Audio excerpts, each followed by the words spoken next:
Hey there. I hope you had a great Christmas. I hope you're having a nice holiday season and have somehow been able to spend some time safely with friends and family. I've had a good one, and Santa Claus brought me the new Boker book. So I thought I would share that with you.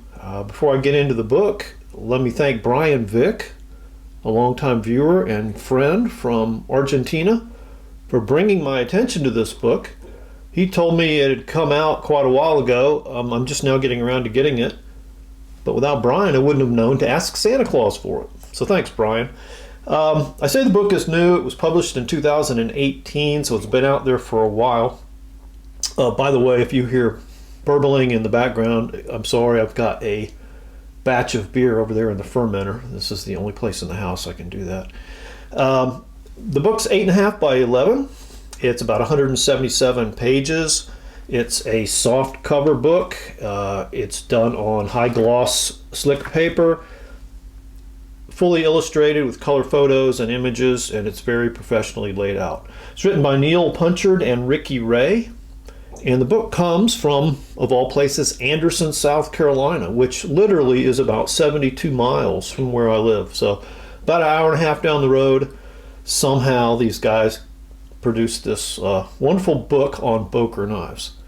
So I've marked some places in it. I just want to walk through it really quickly. Let me move Unofficial Scout there and my patches. Books are kind of hard because they're big and they reflect the light, but you can see a nice cover here. And let's look at the table of contents. I don't know if you'll be able to read this, but chapters: early years, rise of Boker USA, World War II and the recovery, acquisitions and restructuring, Heinrich Boker in the modern era, and then several chapters on just their different knives: Barlow, Congress, gentleman's knives, cattle and stock knives, sportsman's and camping knives, which is near and dear to my heart, hunting and fishing knives, switchblade knives, really interesting, fixed blade hunting knives, and Bowie knives. Then there's a Boker history timeline and a lot of great information on dating of Boker, so I want to show you that too.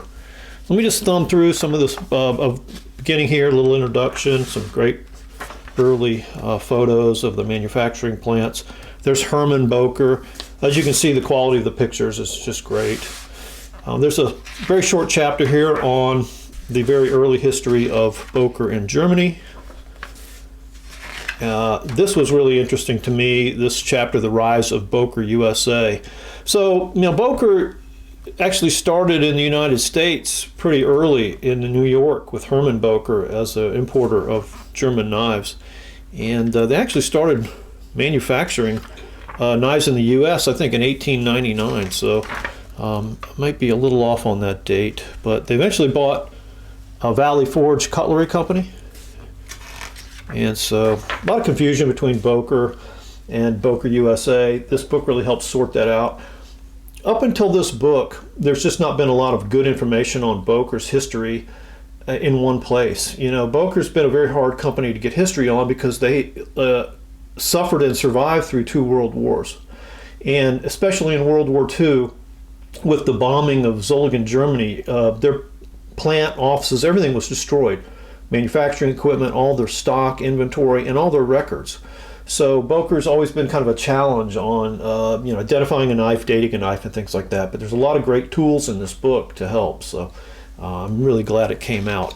And with a book like this, collecting old Bokers, or Bokers of any type really, will just become more popular, I think. We tend to collect what we understand and can get information on, right? And so, you might have the rarest knife in the world, but if nobody knows what it is, there's no interest in it. There's no demand for it. So I think this book will do a lot for Boker collectors and the value of their knives, frankly. Anyway, let me go through here. This is just the rise of Boker USA, that chapter. There's a chapter on the war and the recovery period. And you can just get a feel for the look of the book. This is an interesting chapter, acquisitions and restructuring. So the USA Boker USA went through a lot of different ownership, changed hands a lot. It's really confusing. So this book really helps. And as you can see all along the way, they illustrate Great examples of the knives, different limited edition knives, just things that would be great to collect. Chapter on Heinrich Boker in the modern era.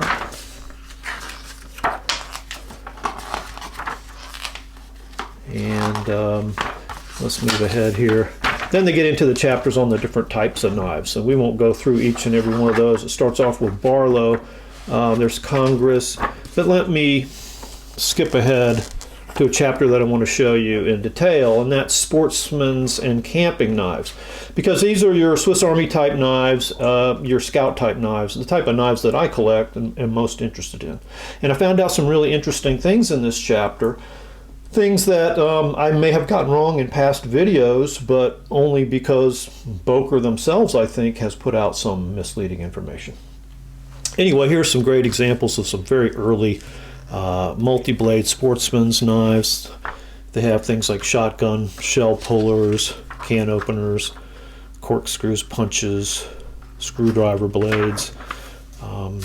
Oftentimes they're in stag handles. And now I want to talk about this. This is, the iconic Boker camp knife. And the first time apparently it appears, or the first time Boker actually manufactured it, is 1930, according to these two authors and their research. So Boker, on several occasions when they brought out anniversary editions of this knife, have said that this model was the oldest continuously produced model that they have, that they've been making this model since they started in 1869. But according to this book, that's not exactly so. That this humpback model, if you will, talking about the rise here, making the handle thicker before you see the back tools, that started in 1930. And prior to that, Boker's six-bladed multi-tool knife was this. A much more Swiss Army knife-looking knife. Same six tools, pretty much in the same configuration, but an equal end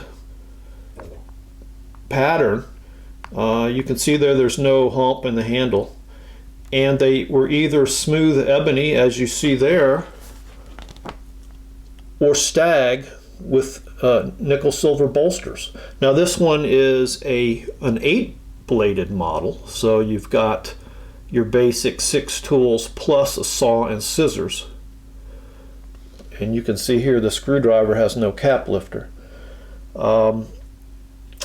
These knives first appear in a 1908 catalog of Boker's, and that's really as far back as you can find evidence of them. But there's no reason to not believe that Boker was not producing something like this from 1869 on. However, these type of knives, which I assumed were the ones that went back to 1869, apparently just started in 1930.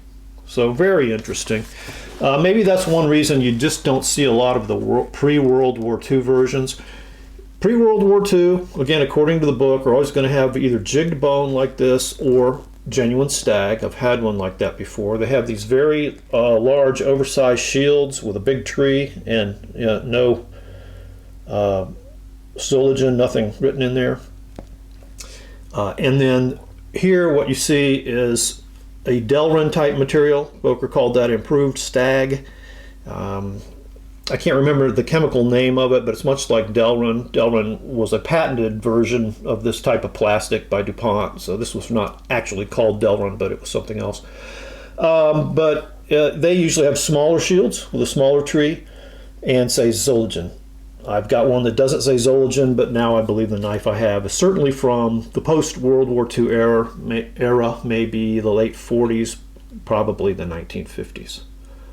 So that kind of clears that up. But anyway, it's just a great chapter. One other thing I want to mention is there's a nice little progression here of the Boker USA made scout knives. And this was really helpful to me. So the oldest ones have bone handles, the old style can opener down on this end, and a punch. And a shorter screwdriver cap lifter combo there. No shield or badge there. And according to the authors, that knife dates from the 1950s. Then in the 1960s, you have a knife like I have. It still has bone handles, but now you can see it has this, would that be a banner shield? A long nail pull, a more modern can opener on the other end, a longer screwdriver cap lifter, and now a pen blade in place of the punch. And then that configuration was carried over in the 70s. This top knife, they say, dates from about the 80s. Still has a long nail pull, but you can see it's much more pronounced. And that one there, you can see the tree brand etch on the blade. They're going to have Delrin handles, this more modern safety style can opener. Again, the longer screwdriver cap lifter and the pen blade. So I also wanted to point out that I wasn't aware of this, but there actually was a German-made four-bladed camp knife. And they show a picture of it here. And I believe it had Delrin handles as well. It was made in the 70s. But you can see the configuration's a little different. It's a much thinner main blade. Again, it does have the pen blade. A little different style can opener back on this end again. And then the screwdriver cap lifter on the main blade end again is a shorter style. So I don't have one of those. I would like to find one. Moving back to the book, moving along, I want to show you a couple other things. In the back here are some great tools to help collectors. First is a timeline of Boker's history. It just goes through important events year by year from all the way back to 1756 up through 2019. Now we get into some really great stuff, I think. Dating a Boker knife.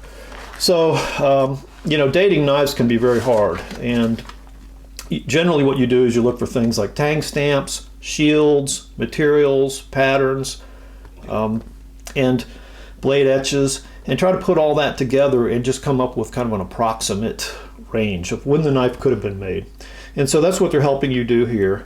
And they've included this great Boker tang stamp chart, which first appeared, I think, in 2009 in Knife Magazine. It was Mark, I believe his name is Zaleski, who produced that originally. But this has been updated by the authors.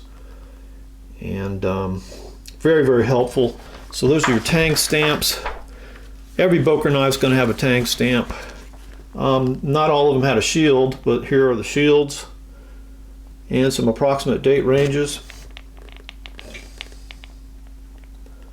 One thing I noticed that was missing here was that big, oversized pre-World War II shield that I talked about, that you see on the camp or sportsman's knife, the humpback version. And they have a really great layout here of Boker blade stamps and etches. And so I'm looking at this, and there are 4, 6, 8 pages of different blade etches you can look for, and to help date your knife. And then finally in the book there is a chart that again I guess helps you date your knife. I've not played around with this a lot. A couple of knives I have looked at, it just caused a little confusion. But what they have here is they have a pattern number in this column, a date range starting and ending, I guess those are production dates, the handle material, a description of the knife, and then where it was made, the number of blades, and the overall length. So as you can see, the authors have compiled a tremendous amount of detailed information on Boker knives that will help all Boker collectors. All right, so that's a pretty good look at that book. I encourage you to go out and buy your own copy if you are a Boker collector or a fan of Boker knives. I'll put a link in the description box to this video where you can go and buy the book. The book is sold only through the author's website. This selling price is $39 plus $5 shipping, so to your door $44. No, it's not inexpensive. However, I think it's very fair for the quality of the book and the amount of time and effort that these guys went to put this material together. And speaking of books, stay tuned and hang on for my good friend Dave Arnold's upcoming book on vintage Winger knives. Dave has been letting me preview many of the chapters that he's completed or has almost completed, and I can just tell you they're fantastic. They're just, if you're a fan of old Winger knives and you collect old Winger knives, this is going to knock your socks off.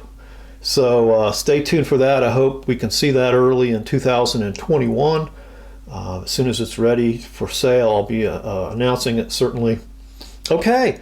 Well, hey, thanks. Oh, by the way, I think I will put out another video on Thursday, which would be New Year's Eve day. So come back for that. I've got something that I want to kind of announce and kick off a feature of the channel for the upcoming year, 2021. All right, thanks for watching.